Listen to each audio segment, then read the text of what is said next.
जय हिंद मित्रों। आज फिर उसी बात को लेकर के आपके सामने आया हूं कि आखिर हमारे देश में हिंदुओं की इतनी बुरी हालत क्यों है। मेरी और आपकी इतनी बुरी हालत क्यों है? तो जवाब आज फिर मेरे दिमाग से सिर्फ एक आता है कि मेरे देश में कानून एक नहीं चलता। कानून एक नहीं चलता, मेरे लिए अलग, उनके लिए अलग। हम जिस धर्म की बात करते हैं ना, अरे वो तो उन मंदिरों में रहता है जो सरकार के अधीन है। और इस देश में मस्जिद, मदरसे और चर्च किसी सरकार के आदमी की इतनी औकात नहीं है कि बिना उनकी मर्जी के उसके गेट तक पे खड़ा हो जाए। आखिर क्यों? जब देश एक है, संविधान एक है, इसमें रहने वालों को एक होने की शिक्षा दी जाती है, तो ये भेदभाव क्यों? आपको पता है ये आए दिन ओवैसी, आजमी और आजम जैसे लोग क्यों भारत माता को डायन तक बोल देते हैं, वंदे मातरम का विरोध कर देते हैं, भारत माता की जय बोलने से इनकार कर देते हैं? क्योंकि ये उनका धार्मिक मामला होता है। और हमारे देश में धार्मिक अलग है, संवैधानिक अलग है, लेकिन सिर्फ लागू हिंदुओं पे होता है। क्यों भाई? क्यों? मैं नहीं मानूंगा फिर। लेकिन अगर मैं नहीं मानूंगा तो मुझे ठोक देंगे उठा के। क्यों? क्योंकि हम फेसबुक पे भौंकते हैं। 4 साल हो गए भौंकते भौंकते सड़कों पे मुझे, घर परिवार व्यापार सब छोड़ छाड़ के। कितने लोग जुटे होंगे? 1000, 500, 2000। बहुत ज्यादा मेहनत कर लूंगा तो 5000।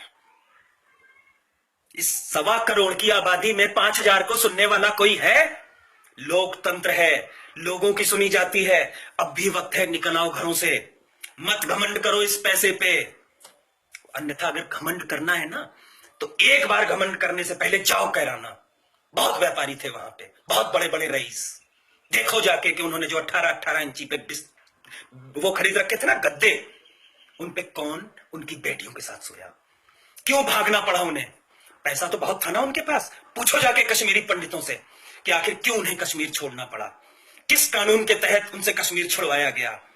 तो जवाब सिर्फ एक आएगा कि मेरे लिए कानून अलग है, मेरे लिए मतलब हिंदुओं के लिए कानून अलग है इस देश में, और उनके लिए अलग।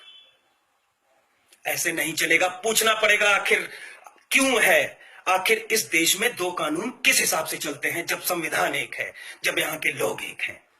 पूछना पड़ेगा। ये सवाल आज मैं कर रहा हूं, हर इंसान को अपने आप से करना पड़ेगा। अन्यथा यकीन मानो एक और बांग्लादेश बनने की देर है। और एक और जब बांग्लादेश बन जाता है तो वहां पैसा, अमीर, गरीब, ब्राह्मण, बनिया, ठाकुर नहीं चलता। वहां सिर्फ काफिर, काफिर, काफिर चलता है।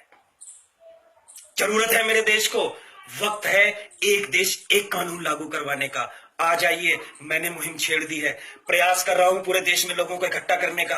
आ जाइए, अब भी वक्त है, साथ दीजिए और देश में एक कानून व्यवस्था लागू करवाइए जो मेरे ऊपर भी लागू हो, उनके ऊपर भी लागू हो। या तो मंदिरों को आजाद कराओ, या फिर मंदिरों, मस्जिदों और चर्चों पे भी टैक्स लगाओ। जय हिंद।